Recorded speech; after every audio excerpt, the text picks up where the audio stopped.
Alright, what we're going to do here is we're going to cut this 97 1/4. First of all, you got to square the end.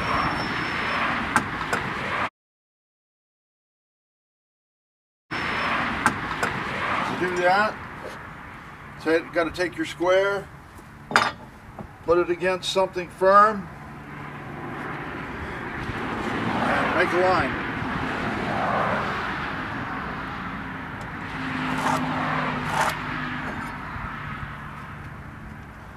Take your saw, adjust it to where you want it.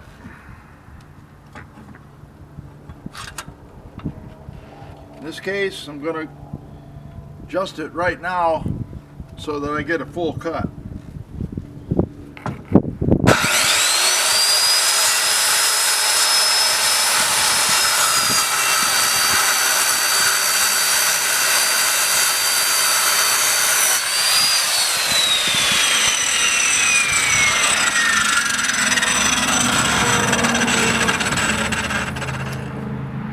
Go 97 1/4.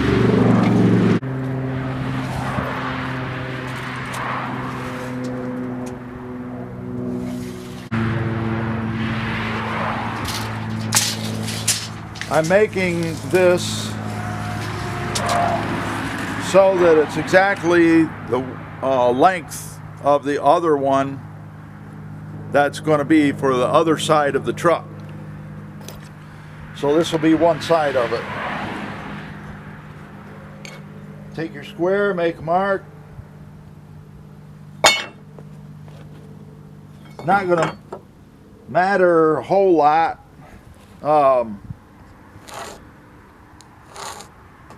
It's not going to matter a whole lot that I have a small square here, because this is going to be cut exactly the width of these, which is 3.5. 3.5 is the size of 2x4s, and I want it like that. So now I got to cut this end here.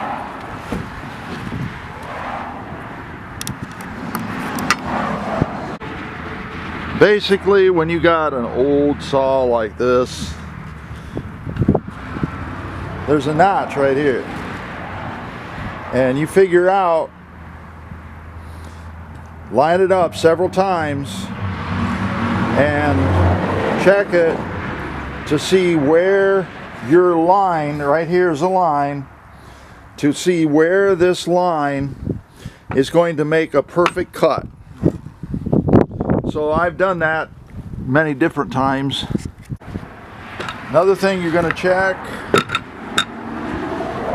is to see if this blade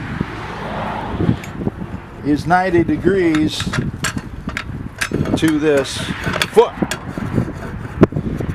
or the fence, if you want to call it a fence. I'm going to call it the foot, and it's pretty close. I'm going to leave it there. Make sure your guard works. Make sure it goes back and forth like it's supposed to.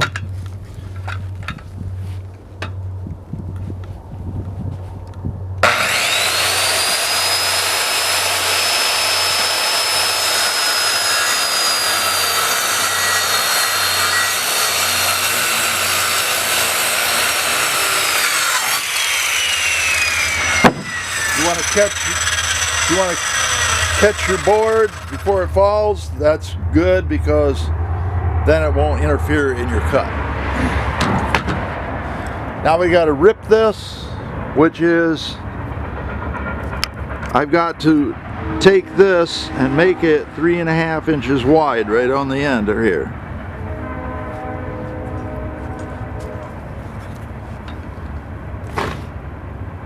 Make sure you stick the board. Like I got a backer board here.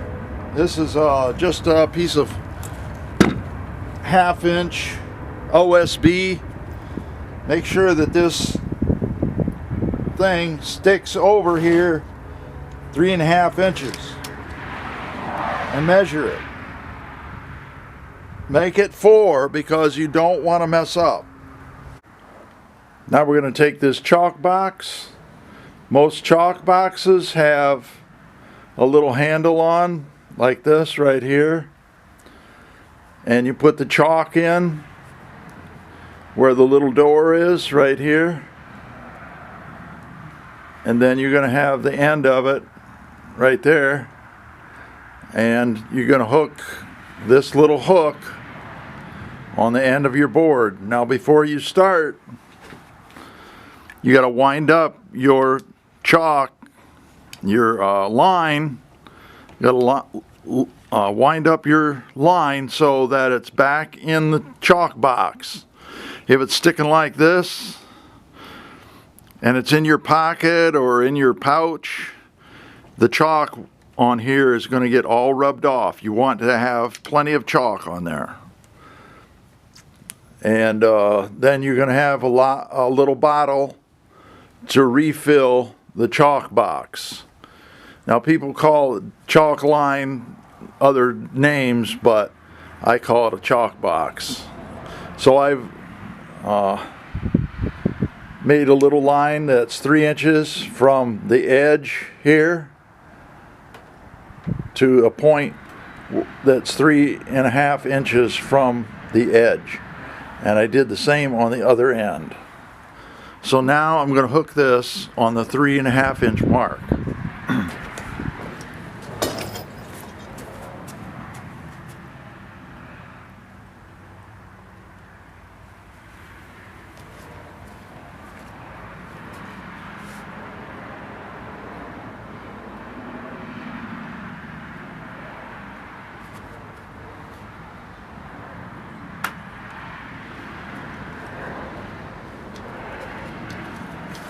Okay, now I ran into a problem here. I've got this clamped right there. Well, that clamp is going to be in my way, so the alternative is to take a couple of screws and screw this down. This is the Torx bit. It's star-shaped. Some people call it a star bit or some other name, but it's a Torx bit. That's for a Torx screw. You're going to have one that matches your screws. This is a T25. Most of them are T25. This happens to be a Milwaukee. It's one of the best. Now I have had Bosch T25s and I broke 2 of them.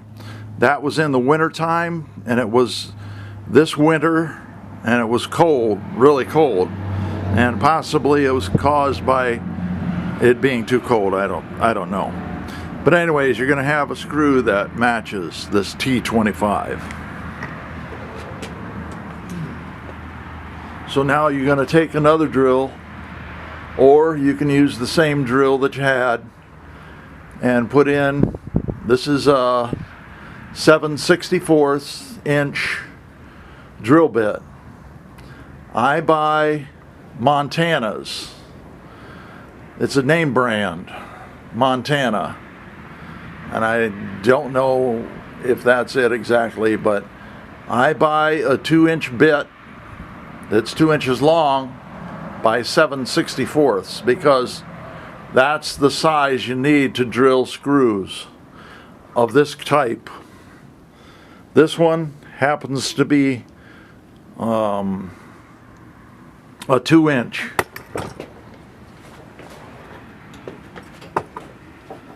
And usually these are called number 8s, number 10s, number 12s.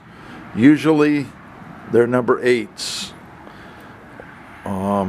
If you try to drill and drive number 6s, you're going to have a lot of broken screws. So I believe that these are 8s. And it'll say right on the box what they are.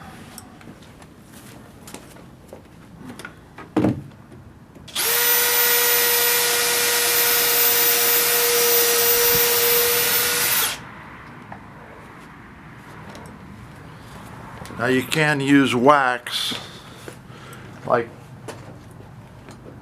I do, and you just take an ordinary candle.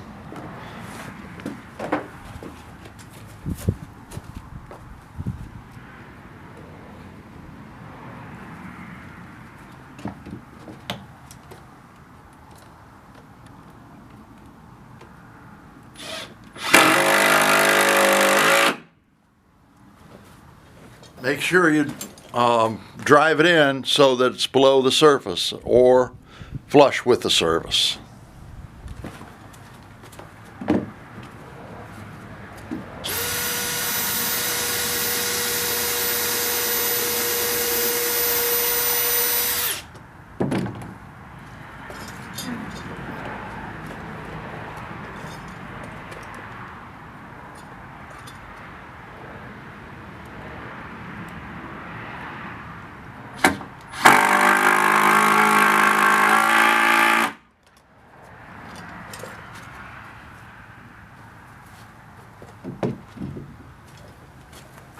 Now if you go and you get a cheap Walmart drill or driver, it might drive it in, maybe it will, and maybe it won't.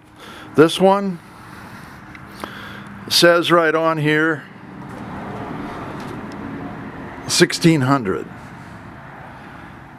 and I believe that is like 16 strokes per minute. It's 1600 strokes per minute, something like that. That's strong enough to drive drills, drive screws in all day. There's another one that's Bosch you can get, and it's 1800 strokes per minute, or it's some other designation of 1800.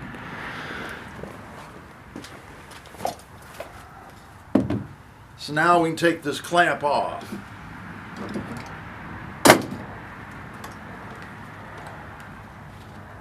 Make sure it's not going to cut this board that's underneath of it, a 1/2 inch OSB.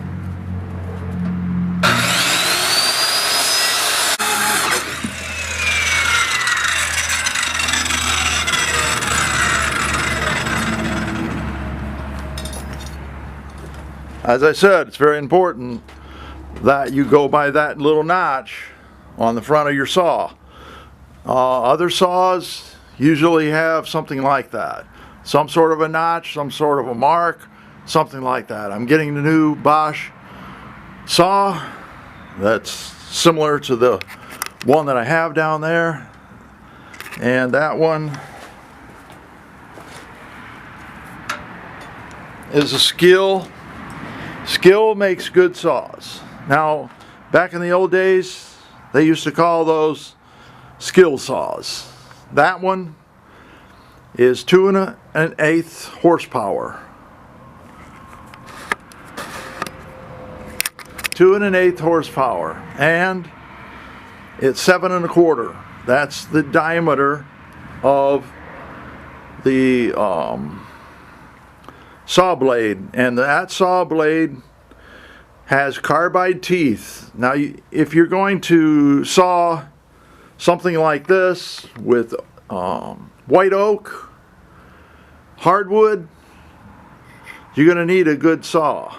Now I didn't stall that one, and I went about as fast as I could. And when I came to the end, if you look at the end down there, there was a little piece that sort of broke off, and it left a little nub on there. That's okay, because that made a little lump on just this portion. Well, this did leave a little nub on the end, so I'm going to have to trim it, and I'll show you how to do that.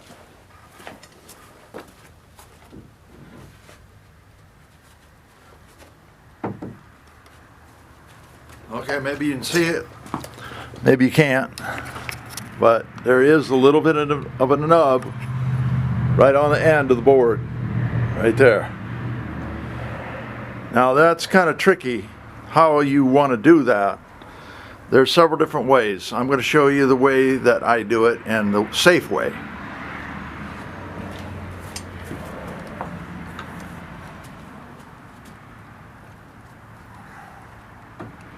Remember I told you about this notch right here.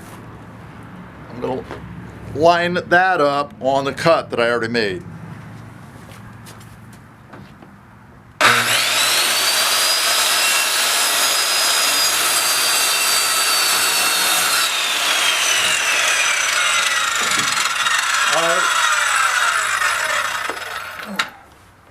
I went a little bit overboard on it because I didn't care too much about it, because that's just going to be a part of my camper, and it'll be fine.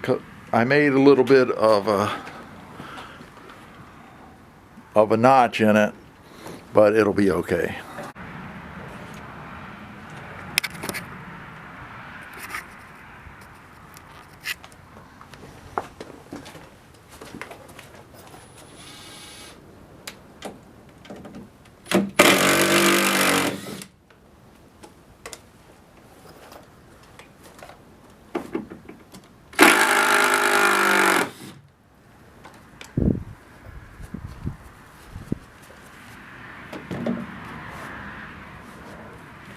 Okay, I took the screws out of this board, and if you're going to do something like that, screw it to a 1/2-inch piece of OSB. You got to make sure that that OSB is not something really important that you don't want to have any holes in. If you got a hole in it, go ahead and caulk it a little bit. Put a little caulk in there.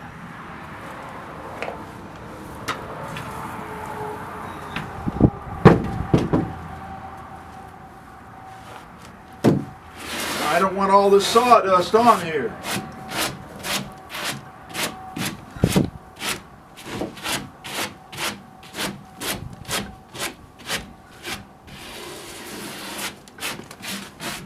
I want a fairly flat surface. Alright, now what I'm going to do is, this board here, it's got a good straight cut on it. I was very careful on it, and let's check it, see how wide it is.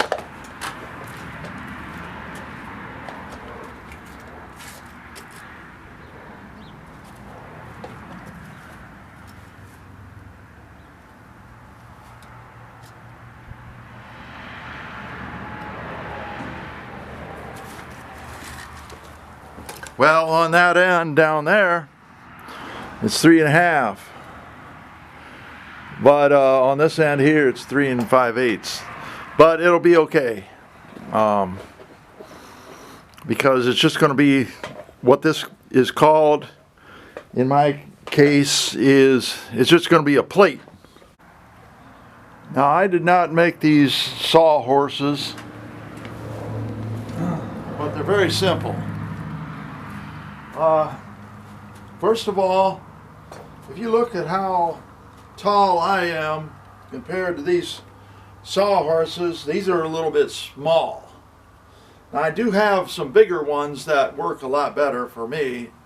I made mine tall, about maybe waist high, but it's up to you. Another problem is if you make them too tall, then you'll have a lot of trouble lifting everything and putting it on there. So these,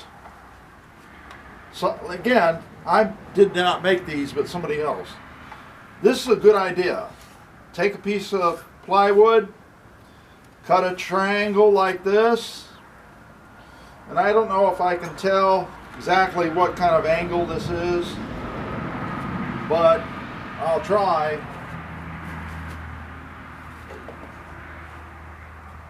Now, that's too difficult for me.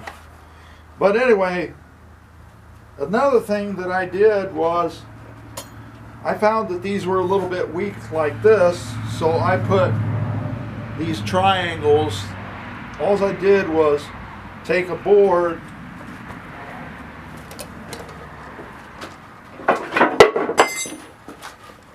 like this, put it on here like this, all right, and then just take my pencil, a pen or marker, just hold it on there how you think it should be.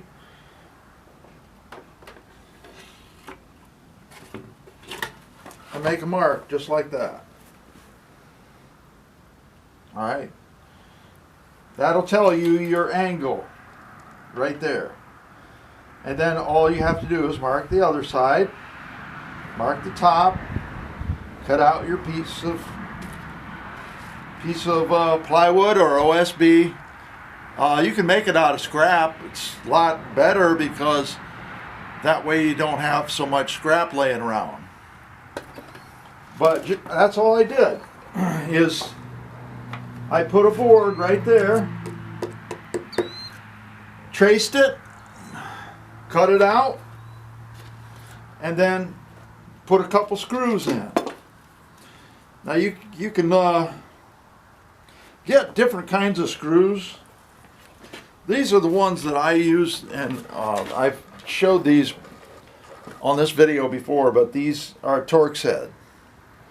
And I switched to all Torx head because I got tired of Phillips head. They call it camming out, or they slip a little bit. And so then you end up with sawhorses like this. Now this, whoever made these, somebody was going to throw these away, so I rescued them. But whoever made these, they put nails right here.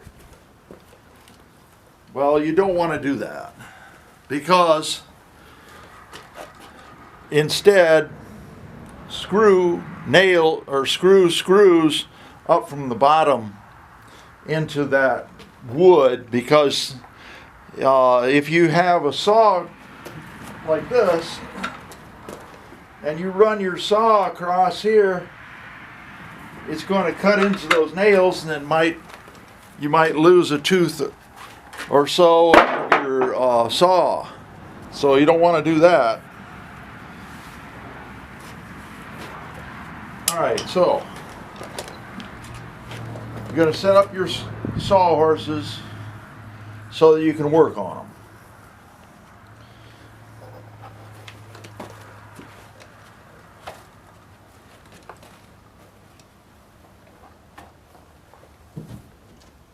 In this case, I want them fairly close to my building, which is back here.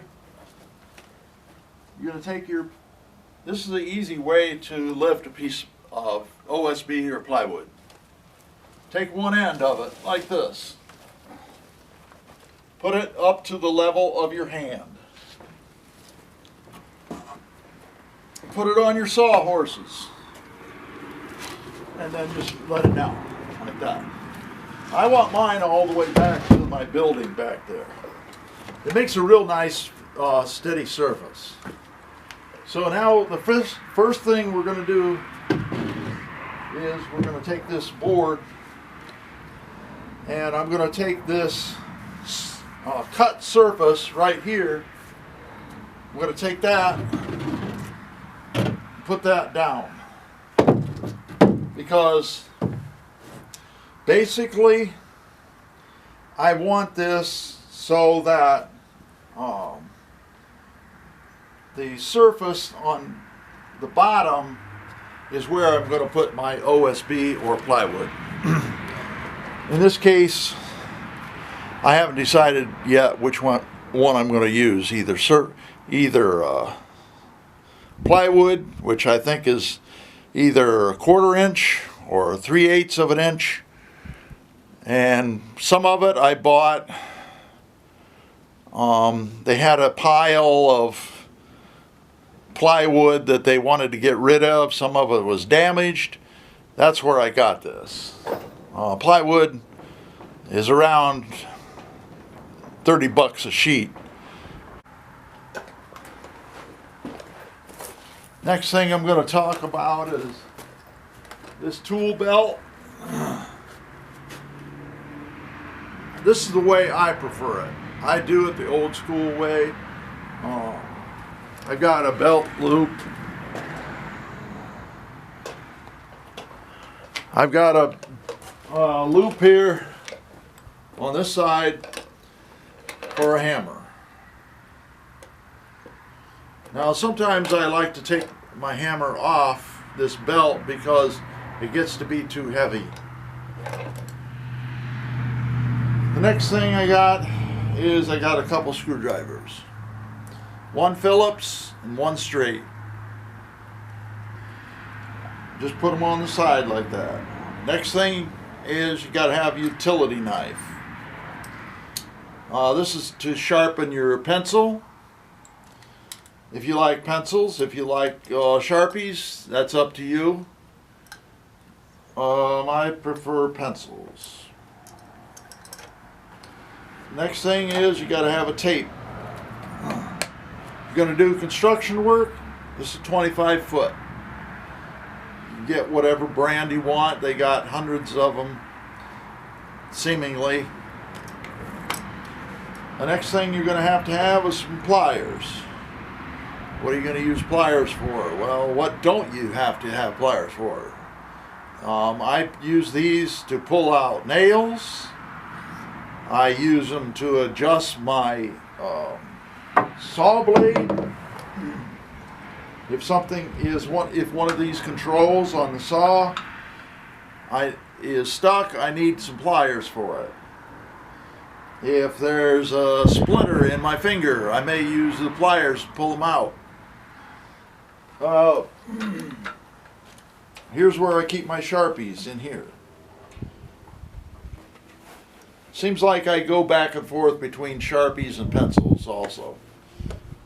I keep a piece of candle. This is for my screws. Take your screw, go like that, as I've done in several times in this video. Another thing is when I'm doing construction work, in this case I got screws. I have nails, I have a nailer, I have a drill, one drill and one impact driver. You got to have an impact driver if you're going to work with especially hardwoods like I do. You're going to have Torx bits and an impact driver, and you're going to have to drill a pilot hole. These are 3-inch screws, and I'll check them just to make sure.